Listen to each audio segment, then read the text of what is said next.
মিহির নন্দী শুধু একজন সঙ্গীতজ্ঞই নন, তিনি ছিলেন উঁচু মাপের সমাজ সচেতন বিপ্লবী কর্মী।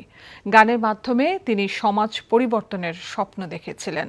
চট্টগ্রামে মিহির কুমার নন্দীর প্রতি শ্রদ্ধা ও স্মরণ অনুষ্ঠানে এসব কথা বলেন বক্তারা।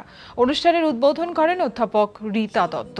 মিহির নন্দীর জীবন কর্ম নিয়ে আলোচনার পাশাপাশি জেলা শিল্পকলা একাডেমিতে গানে গানে স্মরণ করা হয় দেশের অন্যতম সঙ্গীত গুরুকে। অনুষ্ঠানের আয়োজন করে জাতীয় রবীন্দ্রসঙ্গীত সম্মিলন পরিষদ চট্টগ্রাম।